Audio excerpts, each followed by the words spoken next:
Hello friends, स्वागत है आप सभी का आपके अपने यूट्यूब चैनल लर्निंग नीट पर। और जैसा कि आपको पता है कि सुबह की आपकी जो क्लास होती है वो इंग्लिश की होती है।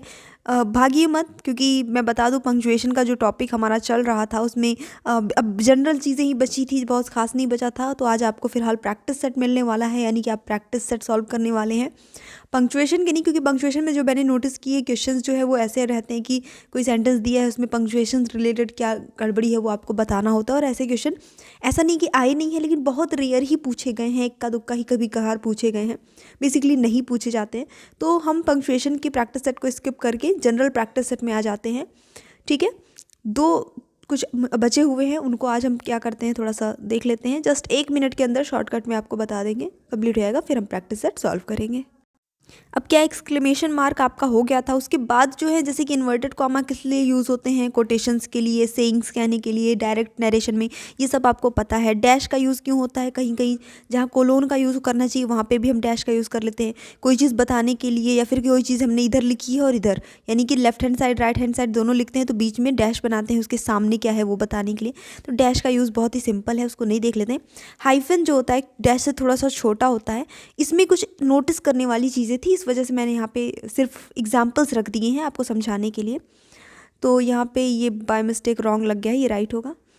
देखिए हाइफन का यूज़ क्या करते हैं कि जैसे कि हम लिखते लिखते लिखते लिखते क्या होता है, कभी कभी यहाँ पे लाइन ख़त्म हो गई और हमारा जो वर्ड है, शब्द है, वो आधा ही लिख पाया है, तो हम हाइफन एक ऐसे छोटा सा डैश, छोटा सा लगता है, डैश लगा के और फिर दूसरे लाइन में लिख देते हैं। ये सभी करते होंगे, सभी ने किया होगा अपनी स्टूडेंट लाइफ में, पर उसके भी कुछ रूल्स होते हैं।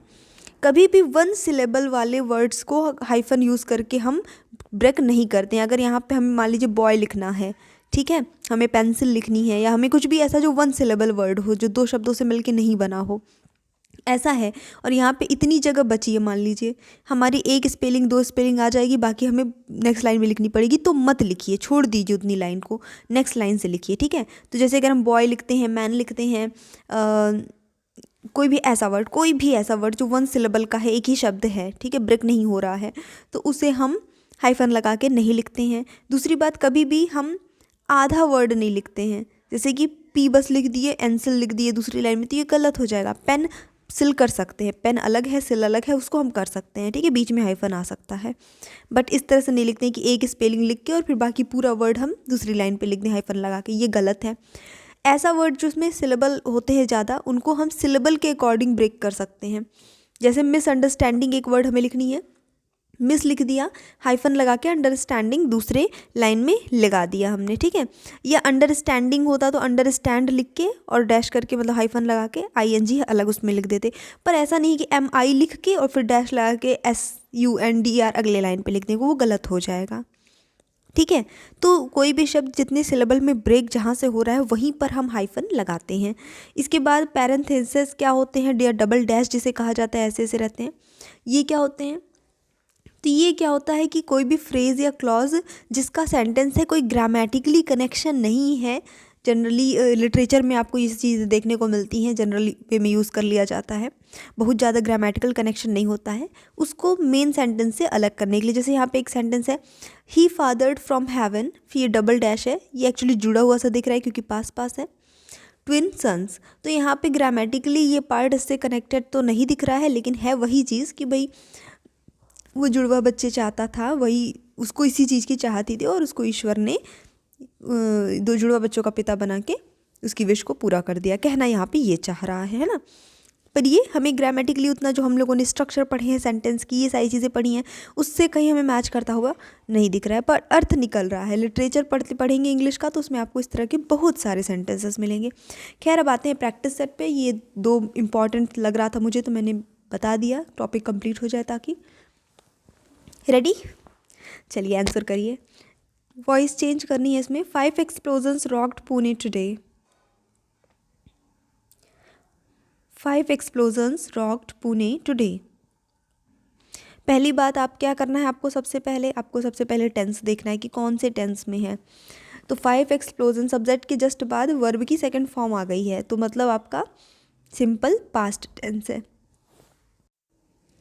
तो अब जब सिंपल पास्ट टेंस है तो ये चीज़ तो आपको बहुत ही अच्छे से मैंने बताया है, पढ़ाया है कि उसमें आपका वॉज या वर लग जाता है, ठीक है, जब आप चेंज करते हैं वॉइस। तो आंख बंद करके ऑप्शन नंबर 2 लगा दीजिए। Pune was rocked by 5 explosions today. और तो कुछ हमें देखने की ज़रूरत ही नहीं पड़ी क्योंकि वॉज और किसी में नहीं था, ठीक है। जिन लोगों ने मिस की हैं क्लासेस, थ्योरी क्लासेस वॉइस वगैरह की, देख लीजिएगा, सब पढ़ाया हो जा चुका है। Select the correctly spelled word, इसमें सही स्पेलिंग कौन से शब्द की है, कौन सा वर्ड है जिसकी स्पेलिंग सही दी हुई है यहाँ पे।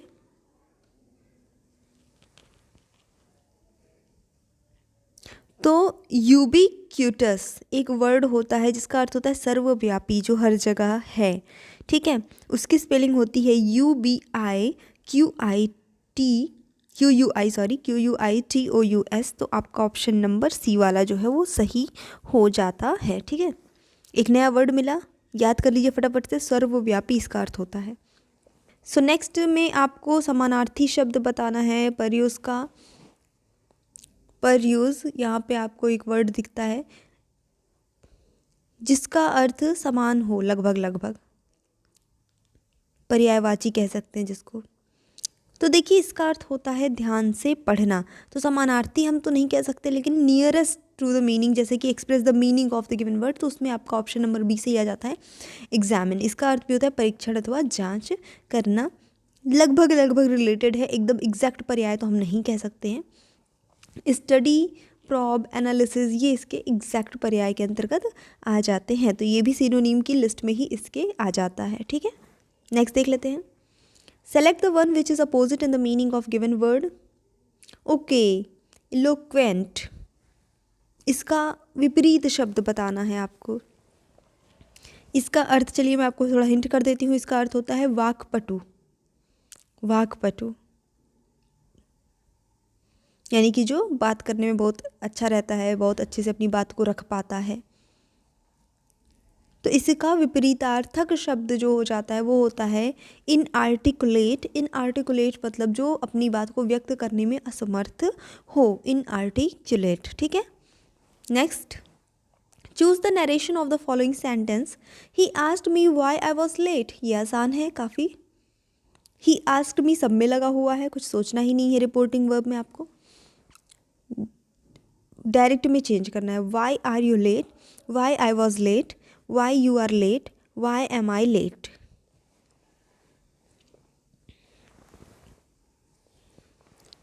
देख लीजिए फटाफट से। चलिए देख लेते हैं यहाँ पे जो सही आंसर हो जाएगा वो हो जाएगा, क्योंकि डायरेक्ट में बोल रहे हैं ना, तो डायरेक्ट में वाई आर यू लेट, क्योंकि उसने मुझसे क्या पूछा था, वाई आर यू लेट, तुम लेट क्यों हो। तो अब जब हम उसको इनडायरेक्ट में बता रहे हैं तो बता रहे he asked me why I was late.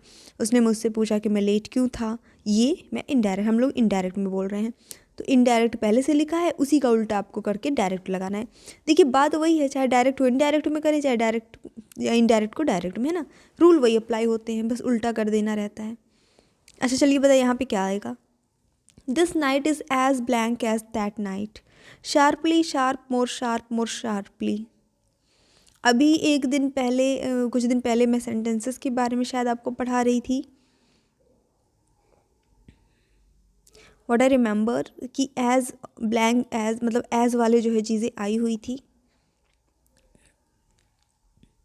Transformation जब सेंटेंस का पढ़ा रहे थे तो देखिए एज और एज लगा है और बीच में कोई एडजेक्टिव लगाना है तो हमेशा हमेशा पॉजिटिव डिग्री में ही लगेगा। तो ऑप्शन नंबर बी सही हो जाता है। शार्पली एडजेक्टिव नहीं, ये एडवर्ब हो गया। किसी भी एडजेक्टिव में आप एल वाई जोड़ देते हैं तो एडवर्ब हो जाता है, ठीक है। तो यहाँ पे शार्प आएगा। Select the one which best expresses the meaning of ऑडियस। यहाँ पे भी समानार्थी शब्द ही है ऑडियस का।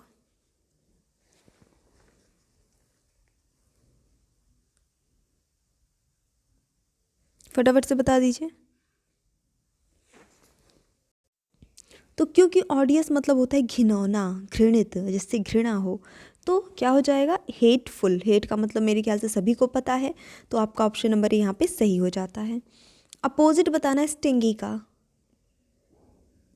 Generous, prudent, thrifty, economical, stingy मतलब होता है कंजूस, मक्खी चूस। बताना क्या है, समानार्थी बताना है कि विलोम बताना है? विलोम बताना है। अपोजिट या एंटोनीम लिखा है तो विलोम है। सिनोनिम लिखा है या नियरेस्ट टू मीनिंग लिखा है, एक्सप्रेस द मीनिंग लिखा है तो वो समानार्थी होगा। तो यहाँ पे विलोम इसका हो जाएगा जेनरस। आपका ऑप्शन नंबर ए मतलब कि दानशील या दानी या उदार। वॉइस चेंज करिएगा इसकी। अ fresh batch of eggs was collected by the farmer's wife. Was लगा है, कंटिन्यूस मतलब पास्ट कंटिन्यूस टेंस में ही ऑलरेडी है, तो क्या है, कैसे चेंज करेंगे? रूल बताया है, हमेशा आप पहले क्या करेंगे, पहले टेंस देख लीजिए, आधा काम आपका हो जाएगा। चलिए देख लेते हैं जो ऑप्शंस दिए हैं, एक नज़र उस पर। देखिए ऑप्शंस में आप देख रहे हैं द फार्मर्स वाइफ, सब में कॉमन है यहाँ तक, है ना ये पार्ट। अब आगे ही बस आपको ये बताना है कि पास्ट कंटिन्यूअस टेंस का अगर हम चेंज करते हैं वॉइस, क्या हेल्पिंग वर्ब लगाते हैं, हैड, विल बी, वॉज, या सीधे यहाँ पे सिंपल पास्ट टेंस वाला मतलब पास्ट वर्ब की जो है सेकेंड फॉर्म अप्लाई कर दिया है। तो चलिए देख लेते हैं इसके लिए जो करेक्ट आंसर हो जाएगा आपका वो हो जाता है ऑप्शन नंबर ए। सिंपली आपको क्या, क्योंकि यहाँ पे ऑलरेडी जो है ये पैसिव वॉइस में है, तो हम पैसिव वॉइस में वॉज कब लगाते हैं, जब एक्टिव वॉइस में सिंपल पास्ट टेंस होता है। अभी हम लोगों ने इसके पहले एक क्वेश्चन जो सॉल्व किया था वो सिंपल पास्ट टेंस में ही था और हमने उसे पैसिव में चेंज किया था, तो हमने वॉज वाला टिक किया था कि नहीं किया था। तो अभी तुरंत ही बस उसका उल्टा प्रश्न पूछा गया है। मेरे ख्याल से सभी का सही हुआ होगा। फिल इन द ब्लैंक्स, यहाँ पे प्रीपोजिशन फिल करना है। The food that an average Indian eats has been found to be deficient blank vitamins and proteins. तो डिफिशियंट के साथ क्या लगता है, ऑफ, फ्रॉम, विद, इन। अच्छा ये रटा रटाया है, ठीक है। प्रीपोजिशन में जैसे कुछ चीज़ें रटी रटाई भी होती है ना कि इसके साथ यही लगेगा, तो ये भी एक तरह से कह सकते हैं कि रटा रटाया है। डिफिशियंट या डिफिशियंसी ये वर्ड्स होती है, इसका अर्थ होता है अल्पता, कमी उस चीज़ की, है ना। चलिए देख लेते हैं यहाँ पे जो सही आंसर होगा वो हो जाता है आपका इन। तो डिफिशियंट लिखा है तो इन होगा, डिफिशियंसी होगा तो ऑफ होगा। तो यहाँ डिफिशियंट लिखा है तो आपको ऑप्शन नंबर डी चूज़ कर लेना है, ये करेक्ट आंसर हो जाता है, क्योंकि डिफिशियंट एक एडजेक्टिव है। यहाँ पे इन लगाएंगे हम प्रीपोजिशन, इसका अर्थ होता है अपूर्ण या कमी किसी चीज़ की। सो ये हमारा छोटा सा सेशन था, जो हमारा एक टॉपिक चल रहा था वो आज कंप्लीट हो गया है। उसमें जितनी भी इंपॉर्टेंट चीज़ें थी, जो ज़्यादा चीज़ें थी, वो मैंने आपको पहले ही की क्लासेस में बता दी थी। आज का एक छोटा सा रिवीजन सेट था, बीच बीच में रिवीजन होते रहना भी बहुत इंपॉर्टेंट होता है। चलिए कल से हमारा नया टॉपिक स्टार्ट होगा, तो 10 बजे की क्लास अटेंड करना नहीं भूलिएगा। Thanks for watching, keep studying and bye bye.